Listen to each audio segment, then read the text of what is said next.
About a year and a half ago, I was diagnosed with sleep apnea, but I don't use a CPAP. So let me show you some stuff that I do. The way that I got diagnosed is I went to my dentist, and the dentist that I went to actually does a lot with sleep apnea. So when I told them that I was struggling to sleep, they sent me home with a sleep apnea monitor. I wore it for a night, and then it tracked how many times I stopped breathing. Long story short, I ended up getting diagnosed with sleep apnea. I then get referred to an ENT. The ENT checks me out, and he goes, okay, you have a deviated septum, and your allergies are really bad, which is gonna make your sleep apnea even worse. I know that one day I'm going to very likely be on a CPAP, but I'm gonna push that off as long as possible. So my dentist actually made me this gnarly mouth guard that I wear every night when I go to bed. What it does is it actually helps pull my bottom jaw forward, because when my jaw is more forward like this, it helps open up my airway, and then I have less apneic episodes while I sleep. Game changer. People who have sleep apnea are generally breathing through their mouth, but while we're sleeping, we really want to make sure that we're breathing through our nose. We want to make sure that our nasal passages are as open as possible. One thing that works really well are breathe right strips. These literally lift open your nostrils so then you can naturally get more air in. Number 2, I have really bad allergies. Here in Texas, oh my god, they're horrible. So I do make sure that I just take a daily over-the-counter allergy medication. Again, we want to keep our nasal passages as open and free from blockages as possible. Next comes into Afrin. I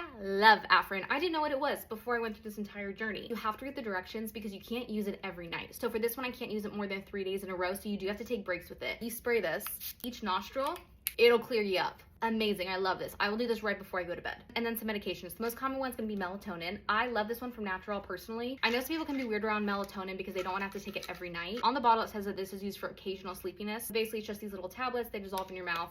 They work great. I do not use these every night. I just use these if I've been having trouble falling asleep and I need a little extra push to get me to rest. Now we've got magnesium glycinate. I want to call this out. There are 3 different types of magnesium that you can get. First, you can get magnesium aspartate. That is used for magnesium deficiency and muscle cramps. Then there is magnesium citrate. That one is basically laxative. So if you're taking that thing that's going to help you sleep, probably be sleeping even less because you're going to be running to the bathroom. The one that you want is magnesium glycinate. This helps support muscle relaxation, and I take this one daily. If you're anything like me, you might have gone into gardening because of difficulty with sleeping. So if you want something that's more gardening related, this brand is absolutely phenomenal. These are the Glimmer gummies. If you're looking to go more the gardening route, I highly recommend getting something that has CBD, CBG. Those cannabinoids will work together with the gardening substance to really help your body relax. You can also get just straight up CBD, and that will help you relax without getting the gardening effects. And then last but not least, I love my Aura Ring. Aura Ring does such a good job when it comes to tracking your sleep. And this is what I found really helpful, because there's all this stuff that you can try, but there might be certain ones that your body reacts better to or reacts more poorly to. So when I was trying these out, it was really nice to see, because maybe I took melatonin one night and then I could see that maybe my deep sleep was greatly improved via my Aura Ring. So for anyone else out there struggling to sleep, I hope this helps.